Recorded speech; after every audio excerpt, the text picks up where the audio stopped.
హంతకుణ్ణి పట్టించిన ల్యాప్టాప్ అట. అమెరికాలో ఏపీ మహిళ హత్య కేసులో ట్విస్ట్. 2017లో ఆమెతో పాటు కొడుకు హత్య 2017లో జరిగిందట. ఆంధ్రప్రదేశ్ అమ్మాయి మర్డర్ కేసులో వాస్తవాలు బయటకు వస్తున్నాయి. 2017లో ఆమెతో పాటు కొడుకు హత్య. ఆమె పేరు నర్రా శశికళ, అనీష్ సాయి కొడుకు. తొలుత భర్త మీద అనుమానం పెట్టిరట. విచారణ జరిగింది. భర్త సహోద్యోగి హమీద్ హత్య చేసినట్లు తాజాగా గుర్తించిరట. ల్యాప్టాప్ పైన అతడి డిఎన్ఏను కనుగొన్న అధికారులు. హత్య తర్వాత భారత్కు వచ్చేసిన హమీద్ అతన్ని అప్పగించాలని కోరుతున్న అమెరికా అధికారులట. ఇగో సంపింది వీడట. వాడు దర్జాగా భారతదేశానికి వచ్చింది. అమెరికా అధికారులు ఏమంటారంటే వాడిని అప్పగించాలంటారట. అప్పగించేయండి.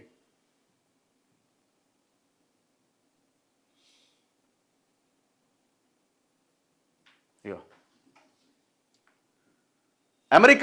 అమెరికాలో 8 ఏళ్ల క్రితం హత్యకు గురైన ఆంధ్రప్రదేశ్ మహిళ నర్రా శశికళ ఆమె కొడుకు హత్య కేసులో ట్విస్ట్ చోటు చేసుకుంది. శశికళ భర్తతో కలిసి పనిచేసే నజీర్ హమీదే అసలు హంతకుడని తాజాగా గుర్తించారు. అతని ల్యాప్టాపే అతన్ని పట్టించింది. బాపట్ల జిల్లా తిమ్మరాజుపాలెం గ్రామానికి చెందిన నర్రా హనుమంతరావు కాగ్నిజెంట్లో పనిచేస్తూ న్యూజెర్సీలోని మేపుల్ షేడ్లో తన అపార్ట్మెంట్లో భార్య శశికళ, కొడుకు అనీష్ సాయితో కలిసి ఉండేవాడు. 2017 మార్చి 23న శశికళ, అనీష్ హత్యకు గురయ్యారు. పోలీసులు తొలుత భర్తనే అనుమానించారు, కానీ ఆధారాలు లేకపోవడంతో విడిచిపెట్టారు. అయితే హత్య జరిగిన ప్రదేశంలో వేరొకరి రక్తం, డిఎన్ఏను అధికారులు కనిపెట్టారు. దర్యాప్తు క్రమంలో హనుమంతరావుకు కాగ్నిజెంట్ సహోద్యోగి నజీర్ హమీద్కు అభిప్రాయ భేదాలు ఉన్నట్లు పోలీసులు గుర్తించారు. హత్య జరిగిన 6 నెలల తర్వాత హమీద్ అమెరికా వదిలి భారత్కు వచ్చేసిండు. అప్పటి నుంచి ఇక్కడే నివసిస్తూ కాగ్నిజెంట్లో ఉద్యోగం చేస్తున్నాడు. హత్య కేసులో విచారించేందుకు హమీద్ డిఎన్ఏ నమూనాను సేకరించడానికి అమెరికా అధికారులు భారత అధికారులను సంప్రదించారు, కానీ హమీద్ నిరాకరించాడు.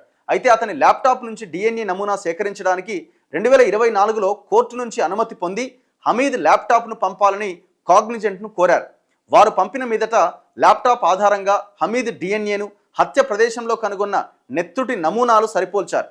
ఆ గుర్తు తెలియని నెత్తురు నమూనా హమీద్దే అని గుర్తించారు. దీంతో తాజాగా అతనిపైన కేసు పెట్టిరట. చూడురిగా మన దేశంలో అయితే ఇంత థరో ఎంక్వైరీ ఉంటుందా? వాళ్ళు 2017లో జరిగితే ఇది వీళ్ళు మన దేశానికి సంబంధించిన వాళ్ళని కూడా వదిలిపెట్టలే కదా, ఎంక్వైరీ చేసుకుంటూ వెళ్ళిపోయి మొత్తానికి దొంగ ఎవడో కనుక్కున్నారు. మన దేశంలో అయితే కొత్తగా చెప్పాల్సిన అక్కర్లే.